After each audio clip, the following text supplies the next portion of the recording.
స్వాగతం. నా పేరు స్వప్న. కరోనా గత 5 నెలలుగా ప్రపంచాన్ని కలవరపెడుతున్న వైరస్. ఇప్పుడు వైరస్కి వ్యాక్సిన్ తయారు చేసేందుకు మనం చూసాం, అన్ని దేశాలు పోటీ పడుతున్నాయి. అందులో మన దేశం కూడా ఉండడం హర్షణీయ విషయం. అయితే ఇప్పుడు ఇజ్రాయెల్, ఇటలీ వ్యాక్సిన్ కనిపెట్టామంటూ ప్రకటించేసిన విషయం కూడా చూసాం.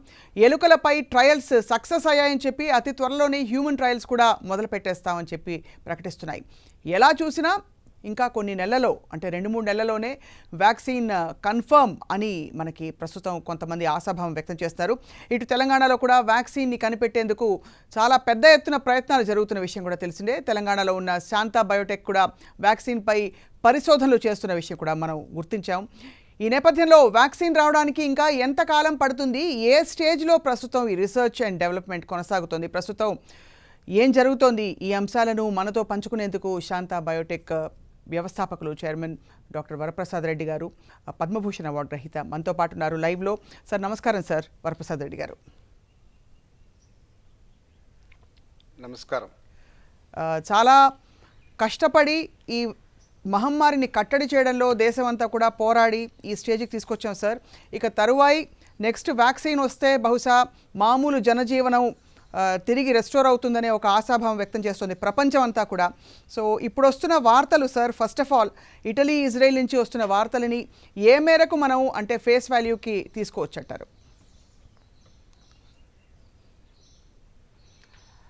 అది చెప్పడం కష్టం అమ్మా. వాళ్ళ దగ్గర నుంచి సరైన సమాచారం మన దగ్గర లేదు. Right sir. ఇప్పుడు వస్తున్నటువంటి వార్తల్లో ఏది నిజమో ఏది అబద్ధమో తెలియదు.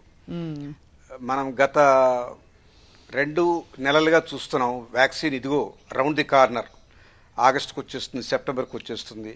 కొంతమంది అయితే మేము ఆల్రెడీ 30 కోట్ల వ్యాక్సిన్ తయారు చేసి ఉన్నాం అని చెప్తున్నారు. ఇందులో ఎంత వాస్తవం ఉందో నాకైతే తెలియదు. సైంటిఫిక్గా మాట్లాడితే వ్యాక్సిన్కు ఉన్నటువంటి ఆ డెవలప్మెంట్కు ఉన్నటువంటి టైం లైన్స్ రైట్, ప్రాక్టికల్గా ఆలోచిస్తే తప్పనిసరిగా అది 1.5 years to 2 years పడుతుంది. కానీ ఇప్పుడున్నటువంటి అత్యేక పరిస్థితి అంటే ఒక విపత్కర పరిస్థితిలో ఉన్నాం. ఇది వ్యాక్సిన్ ఎంత త్వరగా వస్తే అంత త్వరగా మనం ఈ జనక్షయాన్ని అరికట్టగలం అని చెప్పినటువంటి ఆశాభావంతో ఉన్నారు అందరూ. ఇలాంటప్పుడు ఏం చేస్తామంటే మనం పెట్టుకున్న రూల్స్నే మనం సడలించుకుంటున్నాం. ఒక వ్యాక్సిన్ తయారీ ఎంత టైం పడుతుందో అంతకన్నా డబుల్ టైము దాని టెస్టింగ్, యాక్సెప్టెన్స్ టైం పడుతుంది. మేము వ్యాక్సిన్ కనుగొన్నామంటే దాని అర్థం అది టేబుల్ మీద సక్సెస్ అయింది, బహుశా జంతువుల ప్రయోగం అయింది. తర్వాత మానవుల్లో ప్రయోగం చేయాలి, వాళ్ళ రెస్పాన్స్ చూసి దాన్ని సమీక్షించాలి, కొంతకాలం వాళ్ళలో బాడీలో ఉన్నటువంటి మార్పులను గమనించాలి, వాళ్ళ యాంటీబాడీస్ ఎన్ని రోజుల తర్వాత డెవలప్ అవుతున్నాయో చూడాలి. వాళ్ళ వేరియేషన్ వస్తే అందరికి యూనిఫామ్గా ఉండదు కదా. కొంతమంది ఆరోగ్యవంతులు ఉంటారు, కొంతమంది ఇమ్యూనో కాంప్రమైజ్డ్ పేషెంట్స్ ఉంటారు. అలాంటప్పుడు ఒక్కొరికి ఒక్కో రకమైనటువంటి రెస్పాన్స్ వస్తుంది. ఆ రెస్పాన్స్ని అధ్యయనం చేసి ఇది ఎఫికసీ ఏ మేరకు ఉంది, సేఫ్టీ సైడ్ ఎఫెక్ట్స్ లేకుండా ఎంతవరకు ఉంది, వీటి మీదంతా రిపోర్ట్లు కావాలి. ఇవన్నీ రెగ్యులేటరీ ఏజెన్సీస్కి ఇచ్చినప్పుడు వాళ్ళు అనలైజ్ చేసి ఇది ఇవ్వవచ్చును అని ఆ అనుమతి పత్రం రావాలి. అనుమతి పత్రం వచ్చిన తర్వాత దాన్ని ఆధారం చేసుకుని ఆ కంపెనీలు ప్రొడ్యూస్ చేయడం మొదలెడతాయి. ఈ ప్రక్రియ ఇప్పుడు ఆ రకంగా లేదు. ఇప్పుడున్నటువంటి అత్యధిక పరిస్థితులు ఏం చేశారంటే ముందు మీకు నమ్మకం ఉంటే ప్రొడ్యూస్ చేసుకోండి వ్యాక్సిన్, టెస్టులు చేస్తూ పోండి. మీ టెస్ట్ చేశాక ఈ బాగా అనుమతులు మేము ఇవ్వగలిగితే బాగుండి అప్పుడు మీరు రెడీగా చేసి పెట్టుకున్నటువంటి స్టాక్ పైలు విడుదల చేయండి మార్కెట్కి రైట్ అని ఈ 5 to 6 months టైంని కుదించారు. ఇది ఒక గొప్ప అవకాశం కల్పించారు. దీనికోసం మేము చాలా కాలం యుద్ధం చేశాము రెగ్యులేటరీ ఏజెన్సీస్తో. ఆ డ్రగ్ యాక్ట్లో అది అటు వెసులుబాటు ఇవ్వలేదు, యుద్ధం చేశాను. Right sir. కానీ అప్పుడు ఏమన్నారంటే కాదు ప్రొసీజర్ ఇదే, మీ అంతటా మీరు ప్రొడ్యూస్ చేయడానికి వీల్లేదు, మా అనుమతి పొందిన తర్వాతనే మీరు మొదలెట్టాలి అన్నారు. ఇప్పుడు ఆల్రెడీ ప్రొడ్యూస్ చేసి కూర్చున్నారు. అది రిస్కీ వ్యవహారం. ఏంటంటే ఒకవేళ అనుమతి లభించలేదు అనుకోండి, దాంట్లో ఏమైనా లోపం ఉందనుకోండి వ్యాక్సిన్, ఆ నష్టాలంతా కంపెనీ భరించాల్సి ఉంటుంది.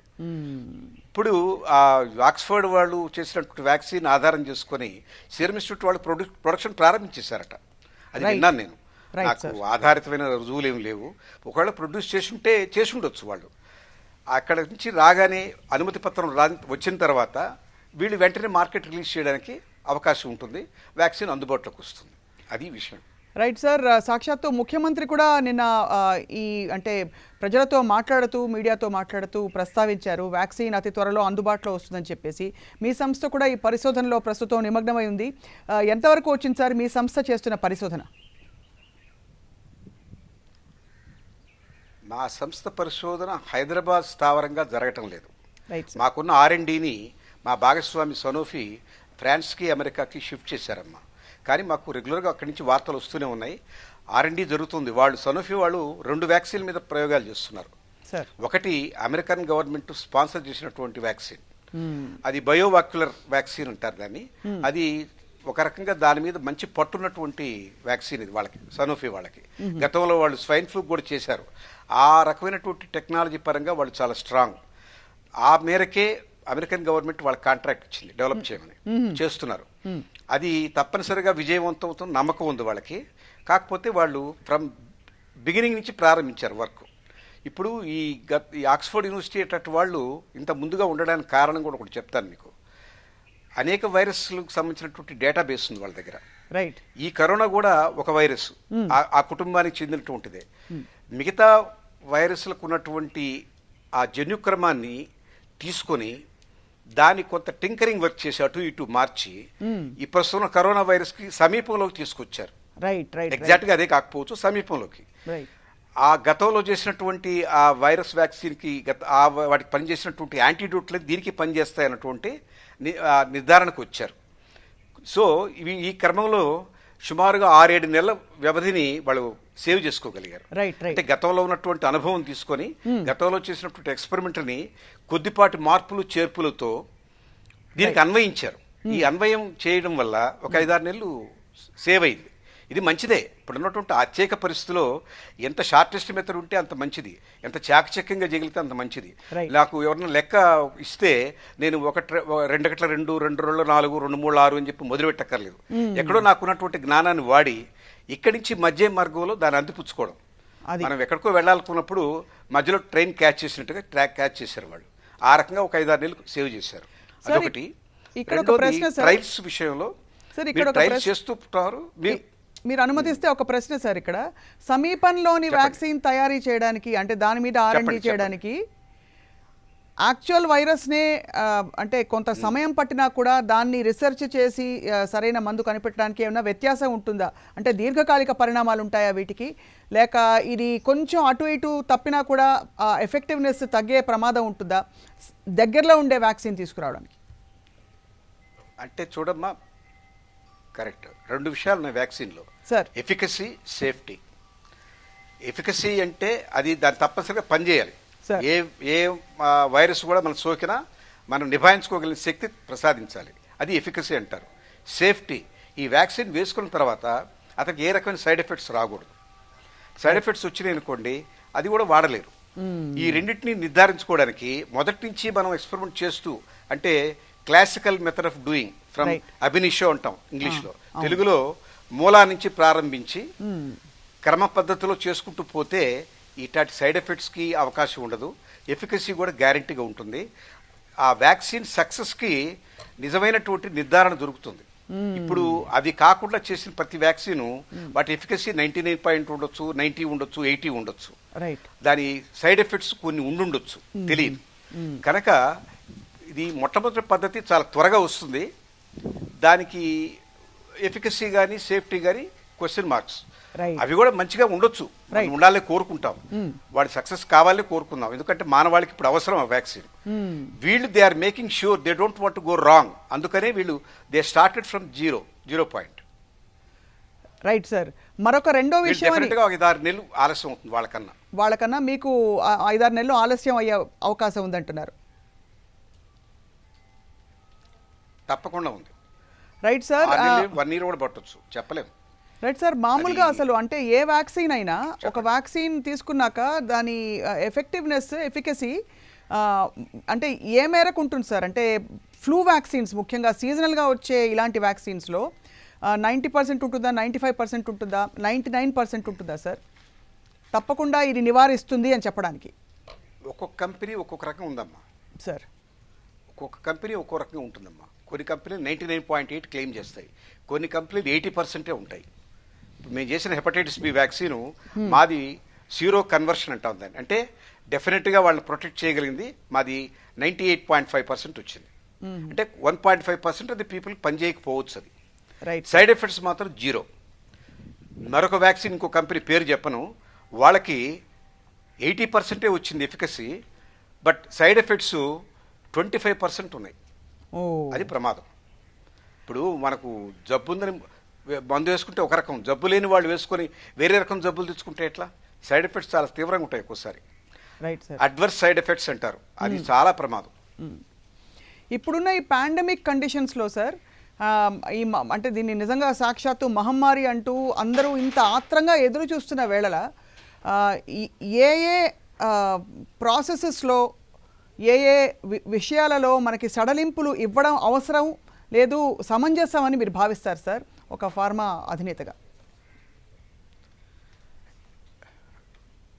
నేను కోరినటువంటిది ఇదే. మనం ప్రొడక్షన్, మనకు నమ్మకం ఉంటే, విశ్వాసం ఉంటే ఆ వ్యాక్సిన్ మీద ప్రొడక్షన్ చేసి కూర్చోవాలి రెడీగా. ఆ తర్వాత అనుమతుల కోసం వెయిట్ చేయాలి. అనుమతులు లభించినప్పుడు వెంటనే మార్కెట్లోకి రిలీజ్ చేయగలిగినటువంటి అవకాశం ఇవ్వాలి. అది ఒకనాడు లేదు, ఇవాళ ఇచ్చారు. ఇది కొనసాగించాలి నా ఉద్దేశం. ఇదొకటి.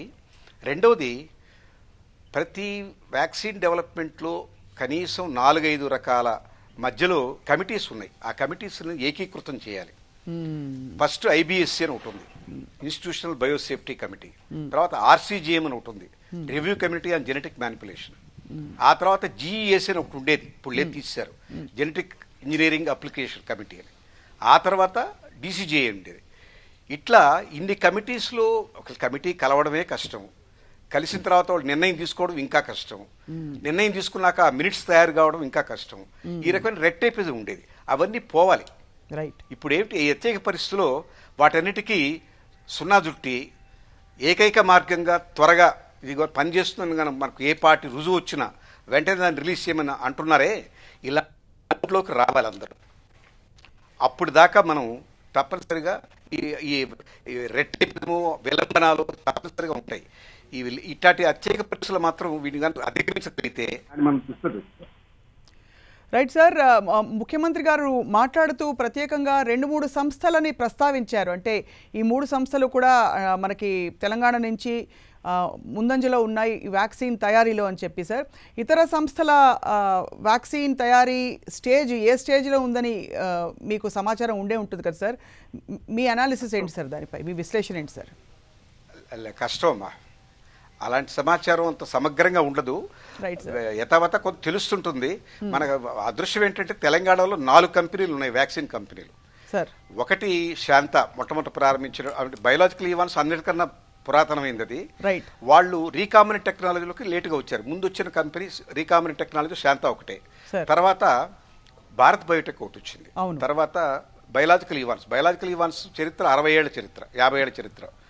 కానీ వాళ్ళు రీకాంబినెంట్ టెక్నాలజీ కొత్తగా వచ్చారు. ఇంకొకటి ఇండియన్ ఇంబులాజికల్స్ అని ఒకటి ఉంది గవర్నమెంట్ ప్రతిపత్తిలో. 5వ కంపెనీ వచ్చి పూనాలో ఉంది. 5 కంపెనీల్లో 4 కంపెనీలు ఇండియా మన హైదరాబాద్లోనే ఉన్నాయి. భారత్ బయోటెక్ విస్కాన్సిన్ యూనివర్సిటీతో వాళ్ళతో కొలాబరేటివ్ వర్క్ చేస్తున్నారు. వాళ్ళు కూడా ఏంటంటే మేము వ్యాక్సిన్ చాలా దగ్గరలో ఉన్నాం, ట్రయల్స్ మొదలెట్టామంటున్నారు. అందరూ ఇప్పుడు ఇంచుమించుగా ట్రయల్ స్టేజ్లోనే ఉన్నారు. శాంత వాళ్ళు మాత్రం ఇంకా లేరు. రైట్ సార్, అది వాస్తవం. శాంత వాళ్ళది ఆ సుదీర్ఘ ప్రణాళిక. వాళ్ళు ఆ చేస్తున్నటువంటి వ్యాక్సిన్ ప్రారంభం నుంచి చాలా క్షుణ్ణంగా శాస్త్రీయంగా తయారు చేస్తూ ఉన్నారు. ఎక్కడా షార్ట్ కట్స్ లేవు దానికి. అందువల్ల కొంచెం ఎక్కువ టైం పట్టొచ్చు. ఇప్పుడు భారత్ బయోటెక్ అడ్వాన్స్ స్టేజ్లో ఉందన్నారు. సీరం ఇన్స్టిట్యూట్ అయితే కొత్త స్టాక్ పైలు కూడా చేసుకున్నారు వ్యాక్సిన్ తయారు చేసి పెట్టి. అవును సార్. ఇండియన్ మొలిక్యూల్స్ పరిస్థితి ఎలా ఉందో నాకు అవగాహన లేదు. బయోలాజికల్ కూడా వాళ్ళు కూడా కొలాబరేటివ్ వర్క్ చేస్తున్నాం అన్నారు. ఏ దశలో ఉన్నారో నాకు ఇన్ఫర్మేషన్ లేదు. ఈ రకమైనటువంటి వాతావరణంలో ఎవరికి ఏం చెప్పరమ్మా. వాళ్ళ వరకే వాళ్ళు పరిమితం చేసుకుంటారు ఆ డేటాని. ఇది ఇవాళ నేను ఈ రకంగా మాట్లాడడం కూడా సొనఫీ వాళ్ళకి బహుశా ఇష్టం ఉండకపోవచ్చు. ఇప్పుడే ఎందుకు చెప్పారు అవన్నీ అని కూడా అంటారు వాళ్ళు. వాళ్ళకి ఒక్కొక్క మనోధర్మం ఉంటుంది. మనకంతా ఓపెన్ మైండెడ్ కాబట్టి మనం ఓపెన్గా మాట్లాడతాం. Right sir. అంటే ఇదివరకు అంటే లోగడ తయారు చేసిన వ్యాక్సిన్స్ ఏ సంస్థ అయినా సరే అవన్నీ ఒక ఎత్తు అయితే, ఇప్పుడున్న ఈ మహమ్మారి పాండమిక్ సిచ్యువేషన్లో అత్యవసరంగా ఎంత తొందరగా మనం ఇది అంటే ప్రజలకు అందజేయచ్చు అనే తాపత్రయం మాత్రం తపన మాత్రం కనిపిస్తోంది అన్ని సంస్థల్లో సార్.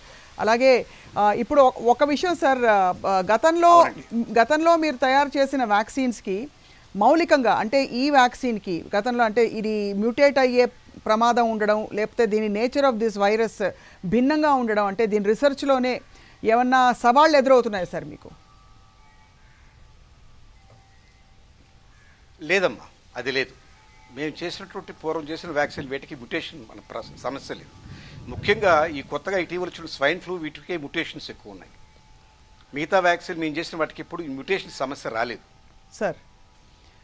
మరి కరోనా విషయంలో మ్యూటేషన్ సమస్య వస్తుందని చెప్తున్నారు కదా సార్, మరి ఏ సంస్థ రీసెర్చ్ చేసి టేబుల్ మీద సక్సెస్ఫుల్ అయినా కూడా అది లాంచ్ అయ్యే టైంకి మ్యూటేట్ అయ్యే ప్రమాదం ఉంటుందా సార్? అలాంటి పరిస్థితుల్లో మరి వ్యాక్సిన్ ఎఫికసీ ఏమన్నా అటు ఇటు అవుతుందా సార్ మామూలుగా ఇన్ జనరల్? తప్పకుండా అవుతుంది. అదే కదా నేను చెప్తుంది. 100% అది ఒక మ్యుటేషన్ లేనటువంటి వైరస్ మీద చేశారు. అప్పుడు 100% దానికి ఎఫికసీ అని వచ్చింది. మ్యుటేట్ అయింది. మ్యుటేట్ అయితే మొత్తం అంతా మారిపోదు. కొన్ని కోవిడ్స్ మారుతాయి. మారినప్పుడు 90కో 95కో 85కో పడిపోతుంది అది. అందుకనే బ్రాడ్ స్పెక్ట్రమ్ యాంటీబయాటిక్ లాగానే బ్రాడ్ స్పెక్ట్రమ్ వైరల్ వ్యాక్సిన్స్ కూడా తయారు చేయడానికి సమాయత్తం అవుతున్నారు సనోఫీ వాళ్ళు. ఇప్పుడు వాళ్ళు 2 స్వైన్ ఫ్లూకి దీనికి అన్నిటి కలిపి ఒక ఉమ్మడిగా ఒక వ్యాక్సిన్ రూపొందించాల ప్రయత్నం ఉన్నట్టుగా నాకు తెలిసింది. అది నాకు డీటెయిల్స్ సైంటిఫిక్గా తెలియదు, కానీ వాళ్ళు they are covering more mutations, anticipating more mutations. Right sir, మీరు గతసారి కూడా 10 టీవీతో మాట్లాడుతూ మీరు స్పెసిఫిక్గా క్లారిఫై చేశారు, మీరు అంటే సైంటిఫిక్ ఆస్పెక్ట్స్ ఎక్కువగా డీప్గా వెళ్ళరని చెప్పి. అయినా మిమ్మల్ని అడుగుతున్నాను సార్ ఒక ప్రశ్న, వీలైతే సమాధానం చెప్పవలసిందిగా మా విజ్ఞప్తి సార్. మామూలుగా ఇప్పుడుండే పరిస్థితుల్లో ఇలాంటి వ్యాక్సిన్స్ ఇప్పుడు బీసీజీ వ్యాక్సినేటెడ్ కంట్రీస్లో ఒకలా ఉంది ఇమ్యూనిటీ అంటున్నారు, మలేరియల్ అంటే ఎఫెక్టెడ్ కంట్రీస్లో ఒకలా ఉంది ఇమ్యూనిటీ అంటారు. బట్ ఇప్పుడు ఇలాంటి పాండమిక్ సిచ్యువేషన్స్లో ఒక వ్యాక్సిన్ లాంచ్ అయినప్పుడు అందరికీ సరిసమానంగా ఉంటుందా సార్? వేరు వేరు టెస్టులు జరుగుతాయా మామూలుగా అంటే ఎఫెక్టివ్నెస్ ఎఫికసీ కోసం?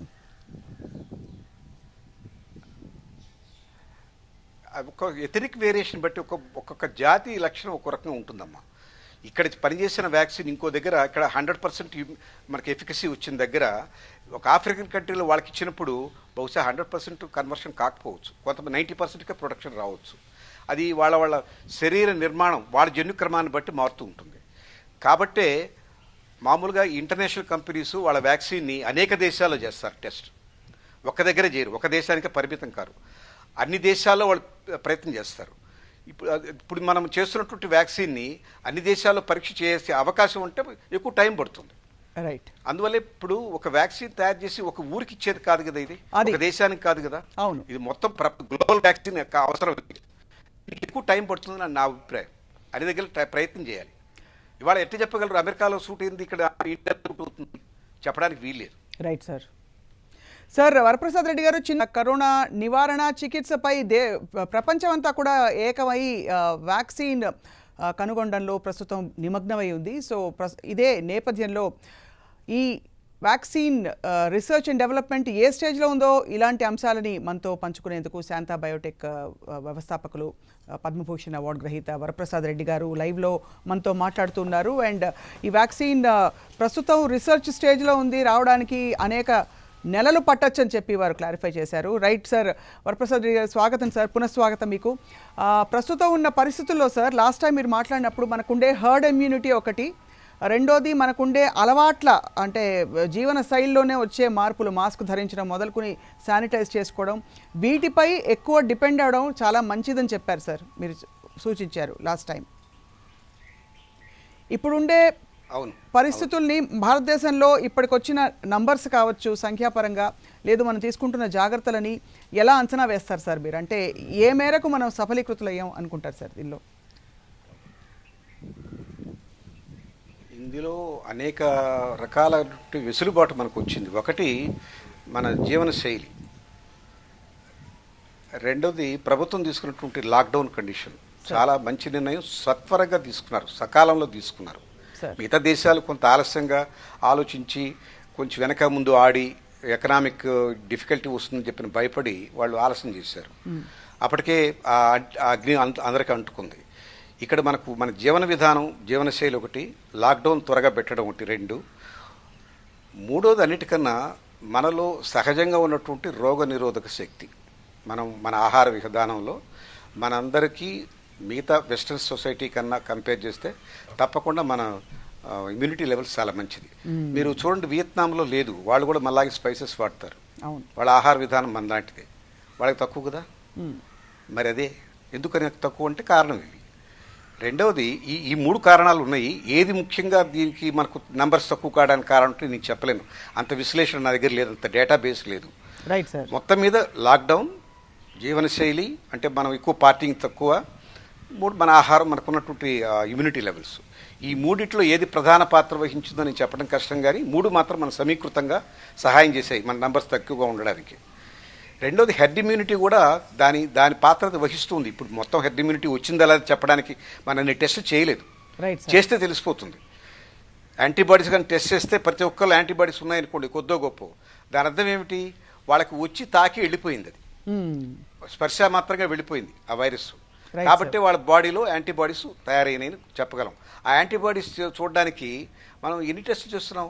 1,00,000 మంది జనాభా తీసుకుంటే మనం చేసే టెస్ట్లు ఏంటమ్మా కొన్ని వందలు, చాలదు కదా.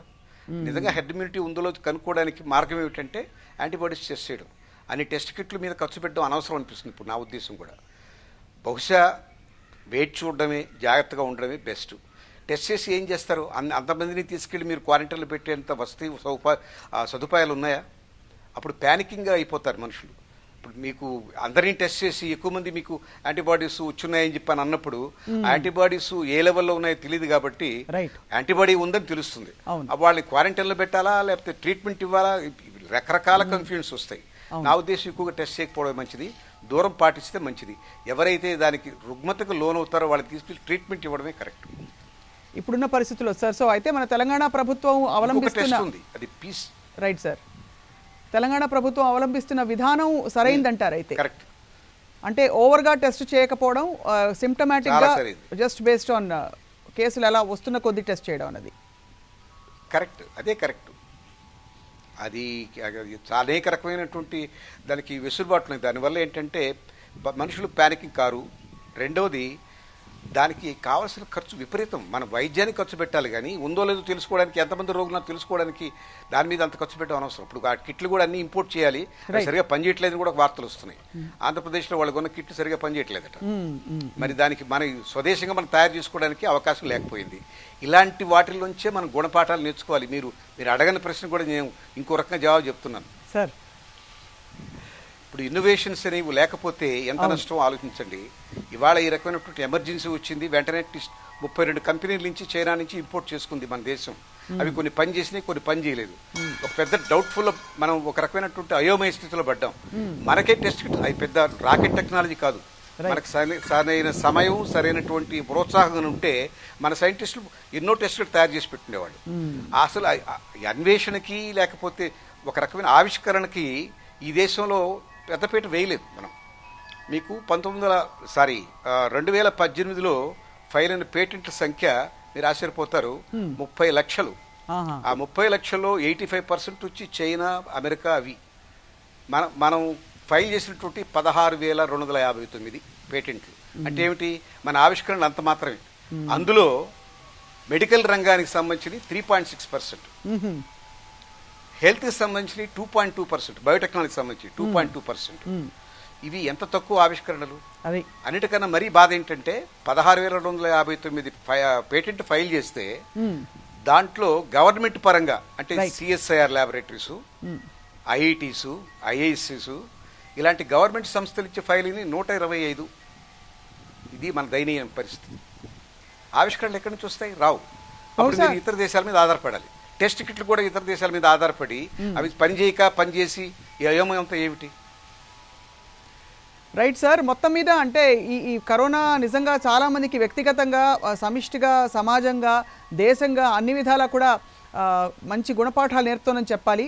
2 ప్రశ్నలు సార్ మనం ముగించేలోపు. ఒకటి, వ్యాక్సిన్ పై మనం దృష్టి పెట్టి వాటి సంభాషణ మొదలుపెట్టాం కాబట్టి ఈ వ్యాక్సిన్ ఒకవేళ అంటే తయారైనా కూడా బహుశా premature to ask this question, కానీ అందరికీ అందుబాటులో ఉండి అంటే ఏ దేశాలకి సరఫరా అవుతుందంటే అఫ్కోర్స్ అమెరికా మేమే ఏ వ్యాక్సిన్ వచ్చినా కూడా ముందు మేమే తీసుకుంటామని చెప్పి వాళ్ళు అమెరికా అధ్యక్షులు చెప్పిన మాట కూడా మనం విన్నాం. సో ఈ పరిస్థితుల్లో ఏ దేశాలకు అందుబాటులో ఉంచాలి, ఇవన్నీ వీటికి సంబంధించి ఏమన్నా ప్రణాళికలు ఉంటాయా సార్, లేకపోతే అది అంటే పరిస్థితిని బట్టి అప్పుడు స్పందిస్తామా? తప్పకుండా ఉంటాయి. ఇప్పుడు చూడండి, ఆ వ్యాక్సిన్కి ఫండింగ్ చేసింది అమెరికన్ గవర్నమెంట్, వాళ్ళు ప్రయారిటీ తీసుకుంటారు. కానీ ఇవాళ ఈ వ్యాక్సిన్ ఒక దేశానికి పరిమితం కాలేదు, 220 దేశాలు కావాలి, సుమారుగా 830 కోట్ల జనాభాకి కావాలి. అవునా? అవును. ఇంత వాల్యూమ్ మీద ప్రొడ్యూస్ చేసినప్పుడు చేయడానికి అనువైనటువంటి ప్రదేశం భారతదేశమే. మరి ఇక్కడ ప్రొడ్యూస్ చేసినటువంటి వ్యాక్సిన్లని మనం వాడుకోకుండా ఇంకో దగ్గరికి ఇస్తాం? మన ప్రయారిటీ మనకు ఉంది. వాళ్ళు ఫండ్ చేస్తే వాళ్ళకి ప్రయారిటీ, ఇక్కడ ప్రొడక్షన్ మనం చేస్తే మనకు ప్రయారిటీ ఉంది. తప్పకుండా మన భాగస్వామ్యం మనకు వస్తుంది. అది మనకున్న అదృష్టం ఏంటంటే మన ఫార్మా కంపెనీ, మన ఫార్మా రంగంలో విశిష్టమైనటువంటి కెపాసిటీస్ క్రియేట్ చేసి పెట్టుకున్నాం. ఇంటర్నేషనల్ ప్రమాణాలకు అనుగుణంగా మన సంస్థలు సిద్ధంగా ఉన్నాయి. ఎలాంటి వ్యాక్సిన్ అయినా మనం అవలీలగా తయారు చేయగలం, తక్కువ కాస్ట్లో తయారు చేయగలం. ఇది అమెరికాలో తయారైతే అన్ని దేశాలు వాళ్ళు కొనుక్కోలేరు. భారతదేశంలో తయారైన వ్యాక్సిన్ ఎవరైనా కొనుక్కోగలరు. ఈ రకమైనటువంటి ఈ వెసులుబాటు చూసే మల్టీనేషనల్ కంపెనీస్ ఇండియాకి వస్తున్నాయి, ఇక్కడ ప్రొడక్షన్ ప్రారంభిస్తున్నాయి, ఇక్కడ భాగస్వామ్యం పెట్టుకుంటున్నాయి. రాబోయే ఈ వ్యాక్సిన్ కూడా తప్పకుండా ఇండియాలోనే ప్రొడ్యూస్ చేస్తారు. ఈ కంపెనీలు నేను చెప్పినటువంటి కంపెనీని శాంతా కానీ, భారత్ కానీ, సీరం ఇన్స్టిట్యూట్ కానీ, బయోలాజికల్ ఈవాన్స్ కానీ, ఇండియన్ ఇమ్యులాజికల్స్ కానీ అందరూ వ్యాక్సిన్ ప్రొడక్షన్ చేస్తారు. 830 కోట్ల మందికి అందజేస్తారు. మన ప్రయారిటీలు వెనక ఉండవు. మనం కూడా అమెరికాలోనే ముందే ఉంటాం. ఆ తక్కువ ఖరీదులోనే దొరుకుతుంది, బికాజ్ వాల్యూమ్ చాలా ఎక్కువ కాబట్టి. చాలా మంచి మాట చెప్పారు సార్. చాలా అంటే ఆశాజనకమైన ఒక అంచనాతో ముందుకు వెళ్ళొచ్చు. ప్రస్తుతం మన జాగ్రత్తలు మనం పాటిస్తూనే. చివరిగా సార్, ఏమైనా 10TV ప్రేక్షకులకి మీ మాటగా, ఇప్పుడు కరోనాతో పోరాడుతూ లాక్డౌన్ ఇంకా కొనసాగిస్తున్నాం మంత్ ఎండ్ దాకా, కాబట్టి మీ మాటగా చెప్పవలసిందిగా విజ్ఞప్తి సార్. నా మాటగా ఇది వ్యాక్సిన్కి సంబంధించిన కాకపోయినా ఆలోచన ధోరణిలో కొంత మార్పు తెచ్చుకోవాలని నా కోరిక. దీన్ని మహమ్మారి అని చెదరించుకొని దాని మీద కవితలు రాసి దాన్ని చంపేస్తాం, పొడి చేస్తాం, నరికేస్తామని ఇంట్లో చేతులు కట్టు కూర్చొని బీరాలు పలకడం మాని, అదేదో ఒక భగవంతుడు మన గుణపాఠం చెప్పడానికి వచ్చింది అని భావించి దాన్ని గౌరవించి మనం ఉండాల్సిన జాగ్రత్తలు. ఇప్పుడు మన పూజ గదులకు వెళ్తే శుభ్రంగా ఉండే వెళ్తాం, జాగ్రత్తగానే వెళ్తాం, భయపడి కాదు కదా, ఒక రకమైన గౌరవంతోనే వెళ్తాం. కాబట్టి ఆ రకమైన గౌరవాన్ని పెంపొందించుకోండి, దాన్ని మర్యాదగా చూడండి, మనం చేయాల్సిన విధులు ఏదో నిర్వర్తించండి. దాన్ని హేట్ చేస్తూ అదొక రకమైనటువంటి మానసిక రుగ్మత, అది సైకోసోమాటిక్ డిసీజ్ వస్తాయి. దాన్ని చూసి భయపడిపోవడం, లేకపోతే దాన్ని ద్వేషించడం, దాన్ని విపరీతంగా తిట్టేసి కవిత్వాలు రాసేసి దాని మీద డ్యాన్సులు చేసేసి ఇవన్నీ వద్దండి. ఇది మనకు గుణపాఠం చెప్పడానికి వచ్చింది, మనం కొంత నేర్చుకుందాం. ఇవాళ ఈ 2-3 నెలల నుంచి మనుషుల ఆలోచన విధానంలో మార్పు రాలేదు. అవును సార్. ఆశలు తగ్గిపోలేదు, దురాశలు తగ్గిపోయినాయి, ఆశలు తగ్గకపోయినా వాస్తవం సార్. ఒక రకమైన క్రమ జీవితానికి అలవాటు పడ్డారు కదా, మనకి ఇంత సరిపోతుందేమో అన్నటువంటి కొత్త ఆలోచన విధానం వచ్చింది కదా. వాస్తవం సార్.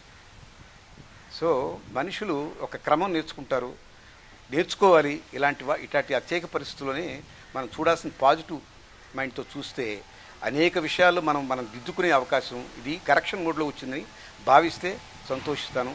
ఇది మీరు మీ ఛానల్ ద్వారా అందరికీ ఈ రకంగా చెప్పండి. కానీ మీరు ప్రతిసారి ఒక టాపిక్ తీసుకున్నప్పుడు ఈ మహమ్మారి మీద పోరాటం అని చెప్పి మొదలెట్టకండి డిస్కషన్స్. Noted sir. తప్పకుండా మేము కూడా వెంటనే అమలు పరుస్తాం మీరు ఇచ్చిన సూచనలని. చాలా పాజిటివ్ నోట్లో ఎండ్ చేస్తున్నాం సార్. ధన్యవాదాలు. చెప్పండి సార్. చాలా మంచి మాట చెప్పారు డాక్టర్ వరప్రసాద్ రెడ్డి గారు. నమస్కారం సార్, ధన్యవాదాలు 10TVతో మాట్లాడినందుకు.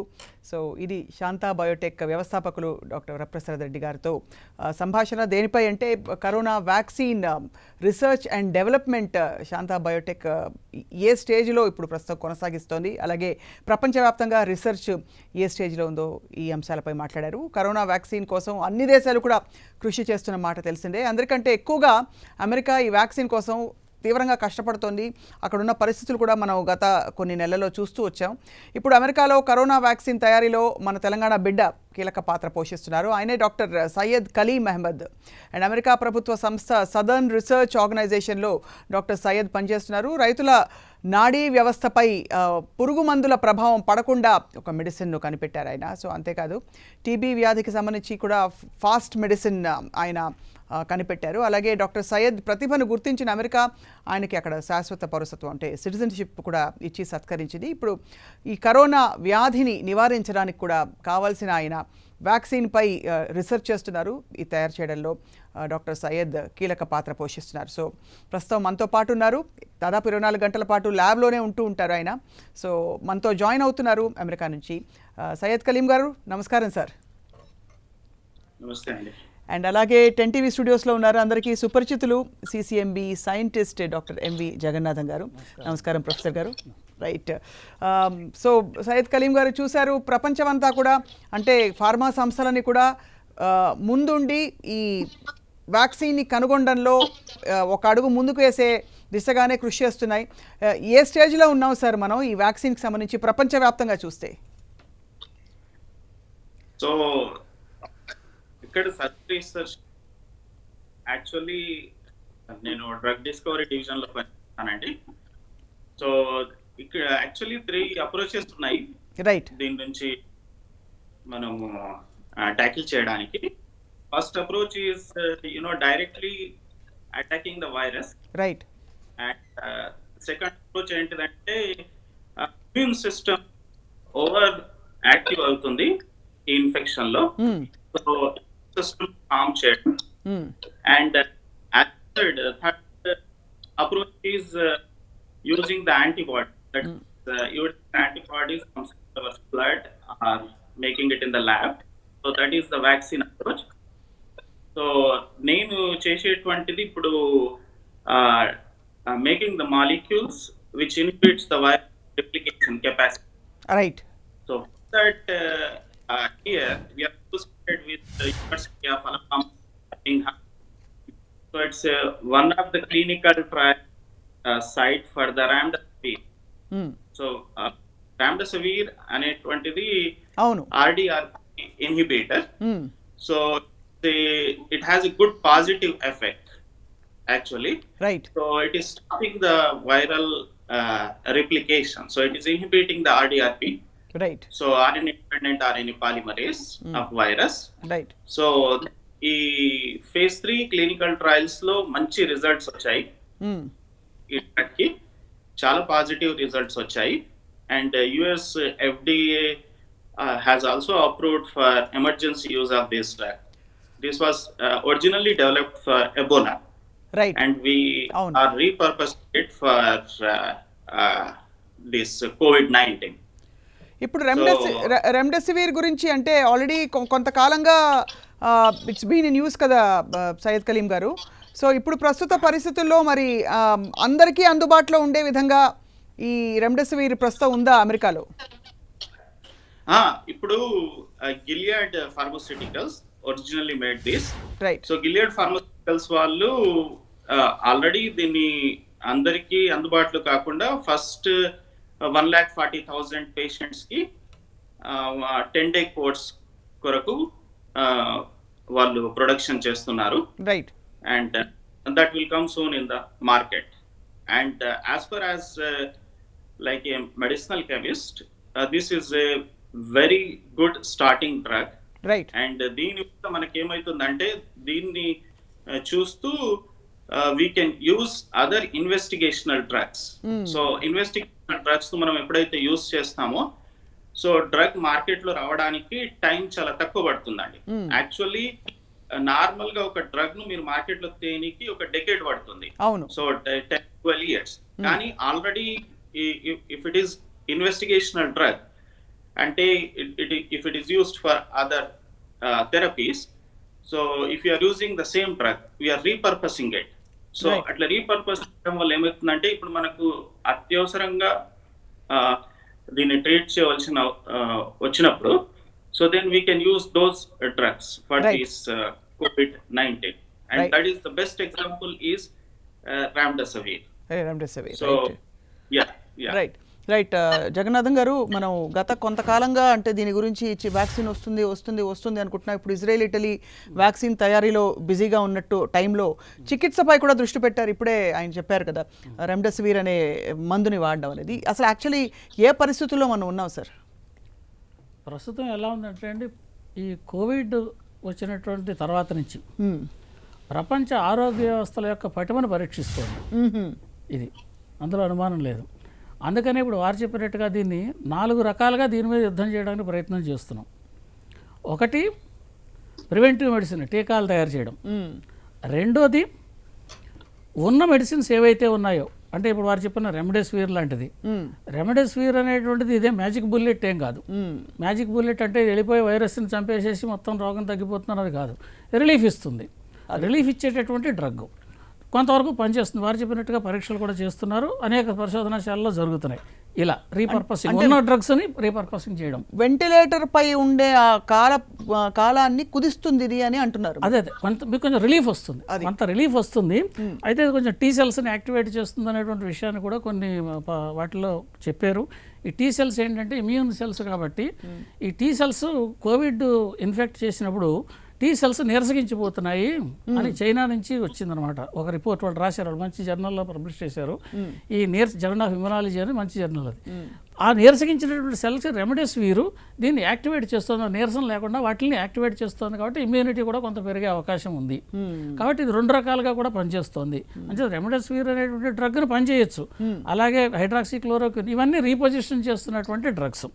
ఇవి కాక కొత్త డ్రగ్స్ తయారు చేయడం. కొత్త డ్రగ్స్ కాకుండా రెండోది మనం అనుకునేటువంటి సోషల్ డిస్టెన్సింగ్, ఇవి అన్నిటికంటే మంచినటువంటి ఉత్తమమైనటువంటి ప్రస్తుతం ఉన్నటువంటి రోగానికి ఆపు చేసేటటువంటి ఆయుధం. ఇలా 4 రకాలైనటువంటి ఆయుధాల ద్వారా మనం దీన్ని ఏ రకంగా దీన్ని కంటైన్ చేయగలమనేటువంటి విషయాన్ని పరిశోధన చేస్తున్నారు, యుద్ధం చేస్తున్నాం. అయితే ప్రస్తుతం ఉన్న సిచ్యువేషన్లో భయభ్రాంతులకు కావడం వల్ల ప్రయోజనం లేదు. అవును. కారణం ఏంటంటే ఇప్పుడు మనం దీని యొక్క మోర్టాలిటీ కనుక చూసినట్టయితే 1 or 2% ఉంది. అందులో హైలీ ఏజ్డ్ పీపుల్ దగ్గర జరుగుతోంది. కాబట్టి మనం ఏం చేయాలంటే ఏజ్డ్ పీపుల్ని ఒక రకంగా ప్రొటెక్ట్ చేసుకుంటూ, వేరే వాళ్ళని ఎవరైనా కావాల్సి వస్తే తర్వాత మెల్లిమెల్లిగా మనం వీటిని రిలీజ్ చేసుకుంటూ, ఎందుకంటే ఆర్థిక వ్యవస్థని గాడిలో పెట్టాలి. ఇది ఐదో వేదం అవుతుంది. మీరు చెప్పిన 4 వేదాలు కాకుండా 5వ వేదం. అంటే ప్రొటెక్షన్ ప్రివెంట్ చేసుకుంటూనే ఉండాలి. రెండో రకంగా ఆర్థిక వ్యవస్థల్ని గాడిలో పెట్టుకుంటూ ఉండాలి. మనం దీన్ని నియంత్రించడానికి ప్రయత్నాలు చేస్తూ ఉండాలి. భయపడడం వల్ల దీన్ని ఏం చేయలేము, కానీ అప్రమత్తంగా ఉండాలి. భయపడకండి, అప్రమత్తంగా ఉండాలి. అప్రమత్తంగా ఉంటూ దీన్ని ఎదుర్కొని ఈ మనం ఇంతకుముందు ఏదైతే అనుకున్నామో ఆ రకాల టీకాలు తయారు చేయడం ఇవన్నీ కూడా చేయొచ్చు. ఇప్పుడు టీకాలు కూడా 8 స్ట్రాటజీల్లో తయారు చేస్తున్నారు, 8 విధాల్లో టీకాలను తయారు చేస్తున్నారు. ఒకటి డెడ్ వైరస్ ఉపయోగించి చేసేది ఒకటి, ఆర్ఎన్ఏ ఉపయోగించి చేసేది ఒకటి, డిఎన్ఏ ఉపయోగించి చేసేది ఒకటి, దాని మీద ఉన్న కోటి ప్రోటీన్తో, అంటే ఎవరి స్ట్రాటజీ వాళ్ళది, ఎవరి వ్యూహం వాళ్ళది. వీటిలన్నిటి వ్యూహం అల్టిమేట్గా ఈ టీకాల యొక్క అంతిమ లక్ష్యం ఏమిటి?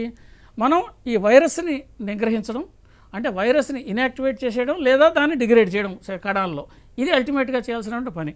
ఇది వీటి లక్ష్యంతో కొనసాగుతుంది. అయితే ఈ వ్యాక్సిన్కి కొంచెం ఎక్కువ చెబుతున్నానేమో, ఇంకొక నిమిషం చెప్పండి సార్. ఈ వ్యాక్సిన్ వచ్చేటప్పటికి అప్పటికే మనకి కోవిడ్ వచ్చి తగ్గిన వాళ్ళు కొంతమంది ఉన్నారు. అవును. వాళ్ళకి వ్యాక్సిన్ ఇవ్వాల్సిన అవసరం ఉంటుందా లేదా? ఉండదు. అందుకని అలాంటి వారికి మనం వ్యాక్సిన్ ఇవ్వదలుచుకున్నా కూడా రాబోయే కాలంలో కొత్త వ్యాక్సిన్ వచ్చినప్పటికీ ఎవరికి ఈ రోగం వచ్చి తగ్గింది, వీళ్ళకి ఇవ్వాల్సిన అవసరం ఉందా లేదా అని కూడా పరీక్షలు చేయాలి. అంటే మనకి వ్యాక్సిన్ వచ్చేసాం అంటే, నేను ఇది ఎందుకు చెబుతున్నానంటే ధైర్యం కోసం చెబుతున్నాను. భయపడాల్సిన పని లేదు. వ్యాక్సిన్ వచ్చే సమయానికే చాలామంది తగ్గిన వాళ్ళు ఉన్నారు. అది అంటే యాక్చువల్లీ అది అంటే టైం పీరియడ్ తీసుకుంటే మాత్రం ఖచ్చితంగా ఇప్పటికే ఇమ్యూనిటీ కొంత వచ్చేస్తుంది. ఇప్పటికే మనకి 20% దాకా మనకి రికవరీ రేట్స్ ఉన్నాయి. కాబట్టి రికవరీ రేట్స్ ఉన్నాయి కాబట్టి ఈ రికవరీ రేట్స్ వాళ్ళ గురించి ఇంతకు ముందు మనం చర్చా కార్యక్రమంలో మన టీవీ నుంచి కూడా చెప్పాం. వాళ్ళ దగ్గర నుంచి వచ్చినటువంటి కాన్వాల్సెంట్ ప్లాస్మా, అది అంటే రికవరీ చేసిన వాళ్ళ దగ్గర నుంచి వచ్చేటువంటి ప్లాస్మాను ఉపయోగించి రోగాన్ని తగ్గించవచ్చు, లేదా ప్రివెంటివ్ మెడిసిన్ వచ్చినటువంటి వ్యాక్సిన్స్ ద్వారా తగ్గించవచ్చు, లేదా ఈలోగా ఏమైనా యాంటీవైరల్ మాలిక్యూల్స్ ఏమైనా వస్తే వాటి ద్వారా కూడా తగ్గించవచ్చు. కాబట్టి మనం దీని మీద చేస్తున్న యుద్ధం మల్టీ బ్రాంచ్డ్ కాబట్టి అంతగా భయపడాల్సిన పని లేదు. కానీ పబ్లిక్లోకి వచ్చేవాడు మాత్రం అప్రమత్తంగా ఉంటూ మన కార్యకలాపాలను మనం నిర్వహించుకోవాల్సిన అవసరం ఉంది. ఇది ముఖ్యమైన విషయం. ఇదంటే కరోనాతో సహజీవనం అంటే ఇదే. అంటే మనం దీన్ని పూర్తిగా స్వీకరించి, దీన్ని వరప్రసాద్ రెడ్డి గారు చెప్పినట్టు కొంత గౌరవించి అంటే దాని తత్వాన్ని గుర్తించి పూర్తిగా యాక్సెప్ట్ చేయాల్సిన పరిస్థితి అయితే ఆ సమయం అయితే ఆసనమైంది. అంటే వారన్నట్టుగా ఊరికే ప్రగల్భాలు పలకడం వల్ల ప్రయోజనం లేదు. అది ఇప్పుడు ఎవరికైతే ఎసిమ్టోటిక్ అనుకున్నామో ఆ ఎసిమ్టోటిక్ వాళ్ళు కూడా టెస్ట్ చేస్తే కానీ వ్యాక్సిన్ ఇవ్వక్కర్లే. అది అంచేత మనకి వ్యాక్సిన్ ఇప్పుడు మనం 830 కోట్ల వ్యాక్సిను, దానికి సరిపడా డోసులు చేయగలమా లేదే అనేటువంటి ఒక రకమైన ఎస్టిమేషన్స్ అవి చేస్తున్నాం.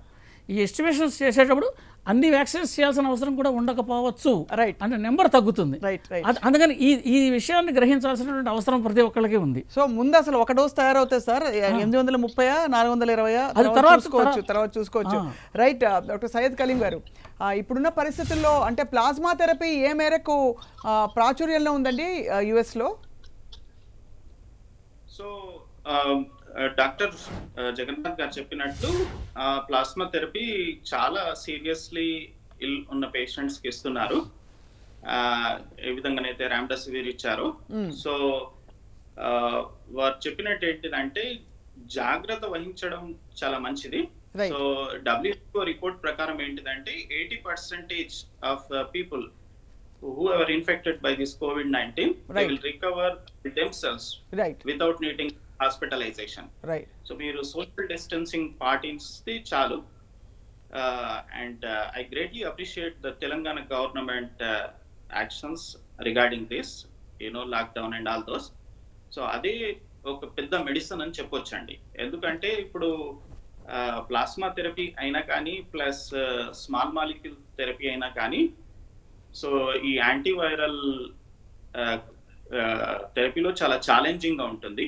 ఎందుకంటే ఇన్ఫెక్షన్ అయిన ఇనిషియల్ స్టేజెస్ లో ఇస్తేనే ఎఫెక్టివ్ గా ఉంటుంది. సో సో దాన్ని and as well as this virus is also mutating. So మీరు టార్గెట్ చేయడం చాలా కష్టంగా ఉంటుంది. కానీ భయపడవలసిన అవసరం లేదు. ఓన్లీ సోషల్ డిస్టెన్సింగ్ అండ్ ఆ జాగ్రత్త పాటిస్తే చాలండి. 80% ఆఫ్ పీపుల్ WHO ప్రకారం they recover by themselves. So just staying at home. Syed Kaleem గారు, మీరు అంటే మీరు అమెరికాలో పరిస్థితి చూశారు కాబట్టి, అమెరికాలో పరిస్థితి అంత చేయి జారిపోయి కంప్లీట్గా ఆ పరిస్థితి దాటిపోవడానికి కారణాలు ఏంటి? అండ్ ఇప్పుడు రాబోయే టైంలో పీక్ అంటే వర్స్ట్ సిచ్యువేషన్ ఆల్రెడీ చేరుకుంది అమెరికా, ఇంకా ముందుందంటారా పరిస్థితి? సో ద ప్రాబ్లం మాకు అయింది ఏంటిదంటే లాక్డౌన్ మేము తొందరగా స్టార్ట్ చేయలేదండి. అవును. So main reason. సో ఇక్కడ ఎట్లుంటుందని అంటే ఫ్రీడమ్ ఎక్కువ ఉంటుంది. అవును. అందరికి ఇప్పుడు even though stay at home orders ఉన్నప్పటికీ వాళ్ళందరూ వెళ్తుంటారు బయటికి, చాలా ఈజీగా తీసుకుంటుంటారు. సో దానివల్ల ఏమవుతుందంటే even if you are asymptomatic, so మీలో సిమ్టమ్స్ కనిపించకపోయినా కానీ మీరేమిటిదంటే ఇమ్యూన్ కాంప్రమైజ్డ్ పేషెంట్స్ ఉన్నా, లేకపోతే if already pre existing conditions ఉన్న వాళ్ళకి మీరు ఇన్ఫెక్ట్ చేసే ఛాన్సెస్ చాలా ఉన్నాయి అన్నట్టు. రైట్. సో అట్లాంటి వాళ్ళే హాస్పిటలైజ్డ్ అయి సో ఐసీయూలో వెళ్ళడం అట్లాంటిది జరుగుతుంటుంది అన్నట్టు. సో మా ప్రాబ్లం ఏమైందంటే మేము లాక్డౌన్ ముందు నుంచి స్టార్ట్ చేయలేదు. సో మేము కొద్దిగా ఈజీగా తీసుకున్నాం అన్నట్టు. సో కానీ ఇండియాలో తీసుకుంటున్నటువంటి precautions are highly admirable. So they started the lockdown from the beginning. So దానివల్ల చాలా కంట్రోల్లో ఉందండి ఇండియాలో. రైట్. డాక్టర్ సయ్యద్ గారు, అంటే రెండో ప్రశ్న సార్, ఇప్పుడు అమెరికాలో ఆల్రెడీ హ్యావ్ యూ పీక్డ్, అంటే ఫ్లాట్ అని అవుతోంది ఆ కర్వ్, పీక్ వెళ్ళిపోయినట్టు భావిస్తున్నారా? ఇప్పుడే పీక్ లో ఉందండి. ఇప్పుడు ఇంకా ఫ్లాటెన్ అవుతుందా అవడం లేదా అని చెప్పడం కొద్దిగా కష్టం. కొన్నిసార్లు ఎవరేజ్ మోర్టాలిటీ రేట్ 1500 ఉంటుంది, కొన్నిసార్లు 3000 వరకు చేరుకుంటుంది. సో కానీ in my opinion I think it is decreasing little bit. Right. కొద్దిగా తగ్గుముఖం. యా ఇప్పుడు వాళ్ళకి అవేర్నెస్ వచ్చేసింది. ఇక్కడ కూడా మాస్క్లు పెట్టుకోవడము plus stay at home order strictly పాటించడము, సోషల్ డిస్టెన్సింగ్ ఇప్పుడు ఇంకా చేస్తూనే ఉన్నారు. So only the essential employees like us who are involved in this antiviral drug recovery, so we are going and we are working and we are also taking all the precautions. Right. So not mixing up the peoples. Right. And అదే చేస్తున్నామండి. Right. భయపడవలసిన అవసరం ఏ మాత్రం లేదండి దీంట్లో. Right. Doctor Jagannatham గారు, ఇప్పుడు అంటే కోవిడ్-19 ఒక పెద్ద పాఠం నేర్పింది ప్రపంచానికి. అండ్ ఇందాక వరప్రసాద్ రెడ్డి గారు అన్నట్టు R&D మీద, తర్వాత ఇన్నోవేషన్స్ మీద, ఇండిజినస్ ప్రొడక్షన్ మీద మనం తగినంతగా ఇప్పటి వరకు దృష్టి పెట్టలేదని చెప్పి. సో ఈ దెబ్బతో కొంత, ఎందుకంటే రేపు బరోనా రావచ్చు, ఇంకొక రోనా రావచ్చు, కాబట్టి అంటే ముందుండే విపత్తులకి, పొంచి ఉన్న ప్రమాదాలకి ఏ విధంగా మనం సంసిద్ధంగా ఉండాలంటారు? అఫ్ కోర్స్ ఈ యుద్ధమే ఇంకా ముగిలేదు. దీనికి 2 రకాలైనటువంటి సమాధానాలు ఉన్నాయండి. ఒకటి సైన్స్ పరంగా చేసేది, రెండోది ప్రపంచవ్యాప్తంగా పరిశోధనలు చేసేటప్పుడు కూడా ఇటువంటి పరిశోధనలు చేసేటప్పుడు ఏ జాగ్రత్తలు తీసుకోవాలి. ఇప్పుడు ముఖ్యమైనటువంటి విషయం అండి, వైరస్ వచ్చింది అని చెప్పి తెలిసింది. వైరస్ ఒకసారి అది ఒక మార్కెట్ నుంచి వచ్చిందా, ల్యాబ్లోంచి వచ్చిందా, ఎక్కడి నుంచైనా రావచ్చు. అది కంటైన్ చేయడంలో ఆలస్యం ఎందుకు జరిగింది ప్రారంభ దశలో? అందుకని మనం చేయబోయే పరిశోధనలు, అంటే రాబోయే కాలంలో ఇటువంటి ప్రమాదాలు ఉన్నాయి అని మనం గ్రహిస్తున్నప్పుడు, ఎక్కడైనా వైరస్ లీక్ అయిన కానీ, వైరస్ పొరపాటున కానీ బయటకు వచ్చింది కానీ ఏమాత్రం గ్రహించినా వెంటనే కంటైన్మెంట్ చేయాల్సినటువంటి పరిస్థితి అన్ని చోట్ల ఉంది. ఇది ఈ ప్రోటోకాల్స్ రెడీగా ఇన్ ప్లేస్లో పెట్టాలంటే ఇప్పుడు ఉండుంటాయి ఆల్రెడీ ఈ ప్రోటోకాల్స్ కూడా. ఎందుకంటే బయోసేఫ్టీ ల్యాబొరేటరీస్లో పనిచేసేటప్పుడు, ఇలాంటి వైరస్లతో ముఖ్యంగా పనిచేసేటప్పుడు అటువంటి ప్రోటోకాల్స్ అన్నీ సిద్ధంగా ఉండించుకోవాలి. వచ్చినప్పుడు ఏ రకంగా దీన్ని కంటైన్ చేయాలి, స్ప్రెడ్ ఏ రకంగా ఆపాలి, అది చాలా ముఖ్యమైనటువంటి విషయం. లేకపోతే ఇది ఎపిడమిక్, పాండమిక్ కింద పరివర్తనం చెందుతూ ఉంటుంది. అవి దీన్ని వేరే రకంగా వాడుకునే అవకాశం కూడా ఉంటుంది. అది బయలాజికల్ వార్ఫేర్ అన్న పరిస్థితి, అటువంటి పరిస్థితి తలెత్తకూడదు. కాబట్టి ప్రపంచ దేశాలన్నీ కూడా ఇటువంటి పరిశోధనలు చేసేటప్పుడు ఏ జాగ్రత్తలు పాటించాలని శాస్త్రవేత్తలన్నీ ఒక రకమైనటువంటి ప్రోటోకాల్స్ తయారు చేసి ప్లేస్లో ఉండించాల్సిన పని ఉంది. రెండవది, వివిధ దేశాల వాళ్ళు కూడా ఇటువంటి ప్రయోగాలు, ఏ ప్రయోగాలు మన దేశంలో చేయాలి, ఏ చేయకూడదు అనేటువంటి వాటి మీద కొంత నిషిద్ధం పెట్టాల్సిన అవసరం కూడా ఉంటుంది. ఏవి చేయాలి, ఏవి చేయకూడదు, ఇది చాలా ముఖ్యమైనటువంటి విషయం. నిజంగా ప్రమాదం మనకు ప్రకృతి నుంచి వచ్చినటువంటి ప్రమాదాన్ని మనం ఎలాగ ఎదుర్కోక తప్పదు.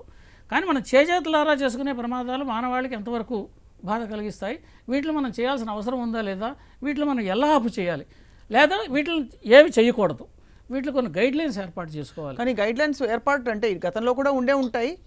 వాటిని అంటే ఉల్లంఘించారనుకోవాలా, అతిక్రమించారనుకోవాలా, నిర్లక్ష్యం చేశారనుకోవాలా? మీరు చెప్పిన అన్నీ జరిగి ఉండొచ్చు. ఎందుకంటే ఇప్పుడు ఇటువంటి పరిశోధనలు చేసే వాళ్ళకి ఆ ల్యాబొరేటరీలో ఉన్నప్పుడు కంటైన్మెంట్ ఫెసిలిటీస్ కూడా ఉంటాయి. ఒకవేళ పొరపాటున బయటకు వస్తే వెంటనే దాన్ని ఎలా ఆపు చేయాలి, ఏమిటి అని చెప్పేటువంటి పరిశోధనలు కూడా ఉంటాయి. అది చేయాల్సినటువంటి అవసరం చాలా ఉంది, దాన్ని చేయాలి.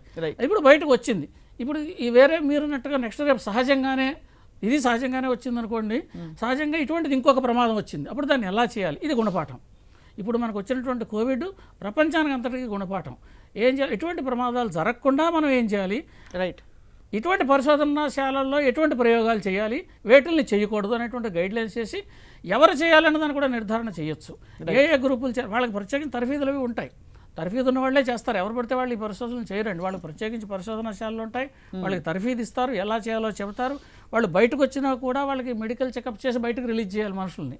ఈ ల్యాబ్లో పనిచేసే వాళ్ళని బయటకు వచ్చేప్పుడు కూడా వాళ్ళు స్క్రీనింగ్ చేసి whether they are good or not. సరే, ఇది రిసర్చ్ వరకు, ఇది research. But as far as అంటే వ్యాక్సిన్ కనుగొనడంలో లేదు, రాబోయే ఎలాంటి వైరసెస్ మనకి వచ్చే ప్రమాదం ఉంది, ఎలాంటి ఏ జీన్తో ఉండే, అది మనం గుర్తించడం కష్టం కదా. ఇప్పుడు వచ్చిన సిక్ ఏంటంటే, ఇప్పుడు ఏదో ఇది ఆల్ ఆఫ్ ఏ సడన్ వచ్చింది, అవును, ఇది ఇలా వస్తుంది అని ఎవరూ ఊహించలే.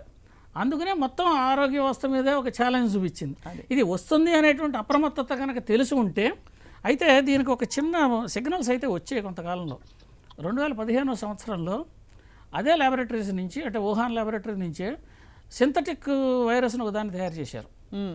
ఆ సింథటిక్ వైరస్ తయారు చేసి వాళ్ళు పబ్లిష్ చేశారు పేపర్ పబ్లిష్ చేసినప్పుడు దాని మీద ఆయన వ్యాఖ్యానం చేస్తూ ఒక ఫ్రెంచ్ సైంటిస్టు నేచర్లో రాశారు తన కామెంటు, దీనికి మీరు అత్యద్భుతమైనటువంటి వైరస్ను తయారు చేశారు, ఇటువంటి వైరస్ కనుక పొరపాటున ల్యాబొరేటరీ నుంచి లీక్ అయితే ఇది ఏ రకమైనటువంటి ట్రాజెక్టరీ తీసుకుంటుందో మనం ఎవరం కూడా ఊహించలేము అని నేచర్లో రాశారు. నేచర్ అంటే పెద్ద సైంటిఫిక్ జర్నల్. అంటే ఇటువంటి ప్రమాదాలు జరిగితే ఏవి చేయలేమనేటువంటి కొంత రకమైనటువంటి హెచ్చరికలు ఉన్నాయి. హెచ్చరికలు ఉన్నాయి. కాబట్టి ఈ హెచ్చరికలు మనం ఎంతవరకు పరిగణనలోకి తీసుకోగలిగాము, ఈ వచ్చిన దాన్ని అరికట్టడంలో హెచ్చరిక ఏ రకంగా మనకు పనిచేయలేకపోయింది కదా. అది డాక్టర్ సయ్యద్ గారు, ప్రస్తుతం అంటే మీరు ఎక్కువ ట్రీట్మెంట్ గురించి మాట్లాడుతున్నారు కాబట్టి స్టాండర్డ్ ట్రీట్మెంట్ ప్రోటోకాల్స్ రెమ్డెసివిర్ ఒకటి చెప్పారు, ప్లాస్మా కూడా ఇనీషియల్ స్టేజెస్లో ఇస్తే అది ఎఫెక్టివ్గా ఉంటుంది కాబట్టి అన్ని వేళలా అది పనిచేయకపోవచ్చు అంటారు. సో ఇండివిజువల్గా అది డాక్టర్ వైద్యుడి ప్రతిభని బట్టి ఉంటుందా సార్, హాస్పిటల్ని బట్టి ఉంటుందా, లేక స్టాండర్డైజ్డ్గా కొన్ని మెడిసిన్స్ తప్పకుండా పనిచేస్తున్నాయని అనుకోవచ్చా? డాక్టర్ ప్రతిభ అనేది ఏం లేదండి ఇప్పుడు దీంట్లో. యాక్చువల్లీ ఒక స్టాండర్డైజ్ ట్రీట్మెంట్ దీనికి వచ్చేస్తే డాక్టర్స్ అదే యూస్ చేస్తారు. కానీ ఇప్పుడు ఏదో ర్యాండమ్ గా యూస్ చేయవలసి వస్తుంది. That to be for seriously ill patients. So to stop that వాళ్ళు వెంటిలేటర్ వరకు వెళ్ళకుండా స్టాప్ చేయడానికి. సో అట్లాంటి దాంట్లోనే ఈ స్మాల్ మాలిక్యూల్స్ రామ్డెసివిర్ చాలా మంచి ఎగ్జాంపుల్. ఎందుకంటే ఇది హాస్పిటల్ స్టే తగ్గిస్తుంది అండ్ సివియారిటీ ఆఫ్ డిసీజ్ కూడా తగ్గిస్తుంది. సో దాంట్లో అంటే మొత్తం కాకుండా అతను చెప్పినట్టు మ్యాజిక్ బుల్లెట్ కాదు ఇది, కానీ it's a standard of care. అంటే ఇప్పటి వరకు ఉన్న వాటిలలో something is better than nothing అన్నట్టు కాదు.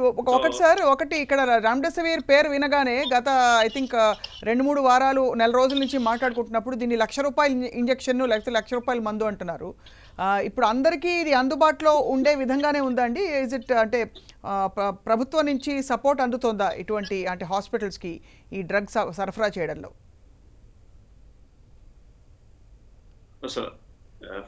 This is for me, this question is for me. Yes sir, మీకే sir, doctor Syed. So actually ఇప్పుడు ఈ క్లినికల్ ట్రయల్స్ లో ఈ సక్సెస్ రేట్ ఇంకా కొద్దిగా మంచిగా వస్తాయి. బికాస్ అరౌండ్ 67 సెంటర్స్ లో ఈ క్లినికల్ ట్రయల్స్ జరుగుతున్నాయి globally. So independent organization is analyzing the data. So ఈ డేటా అంటే అందరికి ఇంప్రెసివ్ గా కనిపిస్తే definitely everybody Gilead will produce more and other companies will also produce more. So of course Remdesivir is a nucleoside drug, so synthesizing it's a little bit complicated, but ఒకవేళ అవసరం ఉంటే వచ్చేస్తుందండి, అందరికీ available ఉంటుంది. And I hope అంత ఎక్కువ ఖర్చు కాకపోవచ్చు. సో ఎందుకంటే ఇట్స్ లైక్ ఎమర్జెన్సీ మెడిసిన్ కదా. అవును. సో ఐ హోప్ అందరికి అవైలబుల్ ఉంటుంది. Right sir. And so Jagannatham గారు, మనకి ముగించే లోపు సార్, ఇప్పుడు ఇటలీ ఇజ్రాయెల్కి సంబంధించి మనం విన్నాం, మీరు చెప్పారు 4-pronged అప్రోచ్ అని చెప్పి. అలాగే మన దేశంలో కూడా చాలా ఫార్మా సంస్థలు ఈ వ్యాక్సిన్ని అతి త్వరలో అందుబాటులోకి తీసుకొస్తామని చెప్తున్నారు. సో రియలిస్టిక్గా మీ అంచనా ఏమిటి సార్? ఎప్పటిలోగా ఇది అందుబాటులోకి వస్తుంది? అప్పుడు దాని అవసరం ఉపయోగం రెండు ఉంటాయా? అంటే హర్డ్ ఇమ్యూనిటీ వచ్చేసి అది మ్యూటేట్ అయిపోయి రకరకాల పరిస్థితులు వచ్చి టీకా అవసరం అయితే ఖచ్చితంగా ఉంటుందండి. ఎందుకంటే మనకున్న జనాభా 130 కోట్లు, ప్రపంచ జనాభా 880 కోట్లు అది చెప్పారు. కాబట్టి ఇంతమందికి హార్డ్ ఇమ్యూనిటీ రాదు. ఎందుకంటే కొంతమంది వచ్చిన వాళ్ళు, తగ్గిన వాళ్ళు, వాళ్ళు పక్కకి తప్పుకుంటారు. మిగిలిన వాళ్ళకి రాకుండా ఉన్న వాళ్ళకి దీన్ని వ్యాప్తి ఉంది కాబట్టి, విస్తృతమైన వ్యాప్తి ఉంది కాబట్టి దీనికి టీకాలు వేయవలసిన అవసరం కూడా ఉంటుంది.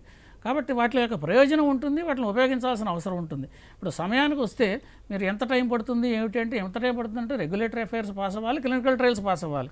ఆల్రెడీ క్లినికల్ కాదు అంటే జంతువుల మీద పరీక్షలు ఇప్పుడు తర్వాత క్లినికల్ ట్రయల్స్, అది తర్వాత క్లినికల్ ట్రయల్స్ పాస్ అవ్వాలి. క్లినికల్ ట్రయల్స్ కూడా ఇప్పుడు ఒక వ్యాక్సిన్ ఇచ్చారనుకోండి, వ్యాక్సిన్ ఇచ్చిన తర్వాత యాంటీబాడీస్ వచ్చాయా లేదా, ఎంతవరకు వచ్చాయని పరిశోధన చేయడానికి అవి కూడా 20 రోజులు 15 రోజులు అంటే దాని సహజమైన సమయం కార్యక్రమం కొంత ఉంటుంది, ఆ కార్యక్రమం ఉంటుంది. ఇవన్నీ కూడా లెక్కేసుకుని చాలా మంది చెప్పేది ఏంటంటే నెక్స్ట్ ఇయర్ కల్లా మనం దీంట్లో వస్తామని. ఇప్పుడు అమెరికా నుంచి కొన్ని చోట్ల సెప్టెంబర్ అక్టోబర్ కల్లా మేము వ్యాక్సిన్తో, అంటే వాళ్ళు ఆల్రెడీ ఇది డిసెంబర్లోనే ప్రారంభమైన విషయం కాబట్టి ఎప్పుడైతే ఇమీడియట్గా ఇది వచ్చిన వెంటనే గుర్తించి వ్యాక్సిన్ అంటే ఇమీడియట్గా గుర్తించిన వాళ్ళు ఉన్నారో సమస్యని, వాళ్ళు తయారు చేయడం మొదలెట్టారో, వాళ్ళు ఈ పాటికి ఆల్రెడీ కొంతవరకు 2-3 స్టేజీలు దాటి ఉంటారు, ఒక స్టేజ్ దాటి ఉంటారు. మరొక ముఖ్యమైన విషయం ఏంటంటే ఇది అంతవరకు అందుబాటులో ఉంటుంది. 70% అది వ్యాక్సిన్ తయారీ ప్రైవేట్ రంగంలో జరుగుతుందని మొత్తం ప్రపంచవ్యాప్తంగా, 30% మాత్రం ప్రభుత్వ రంగాల్లో జరుగుతోంది. కాబట్టి దీని ధర నిర్ధారణ ఇవన్నీ కూడా ప్రభుత్వాలు తీసుకుంటే దానికి సబ్సిడీ ఇవ్వాలి, ఎలా చేయాలన్నది వాళ్ళు చేస్తారు. ఇటొచ్చి ఎఫికసీ ఎంతవరకు ఉంది, ఎన్ని ప్రయోజనకరంగా ఉంటున్నాయి, వీటిలో ముందుకు వస్తుంది ఫస్ట్, తర్వాత ఏదో వస్తాయి. అయితే వ్యాక్సిన్లు కూడా అన్ని రకాల ఉండాల్సిన అవసరం ఉంది. ఎందుకంటే ఇప్పుడు వారు చెప్పినట్టుగా వ్యాక్సిన్లో ఈ వచ్చే జీనోమ్ సీక్వెన్స్ చూస్తే ఇది మ్యూటేషన్స్ చెందుతోంది కొన్ని చోట్ల. అవును. కాబట్టి మ్యూటేషన్స్ చెందినప్పటికీ కూడా అనుకూలంగా ఉండేటువంటి వ్యాక్సిన్లు తయారు చేసేవాళ్ళు కొంతమంది ఉన్నారు, మ్యూటేషన్స్ ఎఫెక్ట్ అయ్యేవి కొంతమంది తయారు చేసేవాళ్ళు ఉన్నారు. కాబట్టి ఎవరికి వ్యాక్సిన్ చేయాలి ఏమిటి అన్నదాన్ని కూడా ఇప్పుడు తర్వాత నిర్ధారణ చేస్తారు. ఇవన్నీ కూడా చేయాల్సిన అవసరం ఉంది. ఇవన్నీ చేస్తే కానీ మనం దీన్ని నిగ్రహించలేము. రైట్. ఇదంతా కూడా అనుకుంటే కూడా మనం అనుకుంటే ఎంత చెప్పినా ఇంకా 2-3 ఏళ్ళు సులభంగా దీని స్వభావం పూర్తిగా తగ్గాలి అంటే, మందులన్నీ రావాలంటే టైం పడుతుంది. అయినా మనం దాంతోపాటు కాలక్షేపం చేసుకుంటూ దాని గురించి ఎక్కువ కంగారు పడకుండా భయభ్రాంతులు చెందకుండా పరీక్షలు చేయించుకుంటూ ఉండడం. ఎవరికైతే సిమ్టమ్స్ ఉన్నాయో వాళ్ళకి, ఇందాక మనకు వరప్రసాద్ రెడ్డి గారు చెప్పినట్టుగా సిమ్టమ్స్ ఉన్న వాళ్ళకి చేయడం అవసరం. ప్రతి వాళ్ళకి చేసుకుంటూ పోతే ఎంతమందికి పరీక్షలు చేసుకుంటూ పోతారు. అది ఇంకొకటి, అప్పుడు వ్యాక్సిన్ చేయాల్సి వచ్చినప్పుడు ఆ కండిషన్లో ఉన్న వాళ్ళకి చేస్తారు. ఎలైసా టెస్ట్లు అవిను, ఆ యాంటీబాడీస్ ఉన్నాయో లేదో టెస్ట్ చేస్తారు. అవసరమైతే వ్యాక్సిన్ ఇస్తారు, అవసరం కాకపోతే మానేస్తారు. అంచేత అప్పుడు ఫ్లూ వ్యాక్సిన్ కూడా ప్రతి సంవత్సరం అందరూ తీసుకోరుగా. అవసరం ఒకసారి వ్యాక్సిన్ ఇచ్చిన మామూలు తర్వాత ఫ్లూ వ్యాక్సిన్ ఇది లాంగ్ టర్మ్ ఎఫెక్ట్ ఉంటుందండి. ఆ వ్యాక్సిన్ ఇచ్చిన తర్వాత అరే. మన శరీరంలో అది లాంగ్ టర్మ్ ఎఫెక్ట్ ఉంటుంది. అవి పోలీసింగ్ అవి చేస్తాయి. అది. ఆ బీసెల్ కణాలను ఉంటాయి, అవి దీన్ని గుర్తిస్తాయి. ఈ యాంటీబాడీస్ని గుర్తించి లోపల చేయాల్సినటువంటి పాట్రోలింగ్ అంతా అవి చేస్తాయి. అంటే ఒకసారి వ్యాక్సిన్ వచ్చిన తర్వాత ఇంకా లాంగ్ టర్మ్ ఎఫెక్ట్ ఉంటుంది కూడా దాని గురించి ఎక్కువ వర్రీ అవ్వక్కర్లేదు. అటువంటి వ్యాక్సిన్సే రావాలని మనం అందరం కోరుకుందాం. Right sir. And sir, close చేస్తూ డాక్టర్ సయ్యద్ గారు, ఫైనలీ భారత్ నుంచే ఈ కరోనా కోవిడ్-19 వ్యాక్సిన్ వస్తుందని ప్రపంచం అంతా కూడా ఎదురు చూస్తుంది. మీ అంచనా ఏమిటి సార్? సో నేను కూడా ఐ విల్ ఆల్సో ప్రే రావాలి ఇండియా నుంచి అని. సో ఎవ్రీబడి అంటే గ్లోబల్లీ అందరూ దీని మీద చాలా కష్టపడుతున్నారు. అందరికీ సక్సెస్ అని నేను ఆశిస్తున్నాను. We wish you all the best doctor Syed Kaleem. ధన్యవాదాలు. ఈరోజు యుఎస్ నుంచి మీరు చాలా మీ అమూల్యమైన సమయాన్ని కేటాయించి 10 టీవీతో మాట్లాడేందుకు. అండ్ అలాగే ప్రొఫెసర్ ఎంవి జగన్నాథ్ గారు యాజ్ ఆల్వేస్ చాలా ఇన్ఫర్మేటివ్గా చెప్పారు, అర్థమయ్యేలాగా చెప్పారు. మరొకసారి మరో సందర్భంలో ఇంకా సుదీర్ఘంగా చర్చిస్తామని చెప్తూ మీకు ధన్యవాదాలు, నమస్కారం. ఇది వాళ్ళ 10 టీవీ స్పాట్లైట్.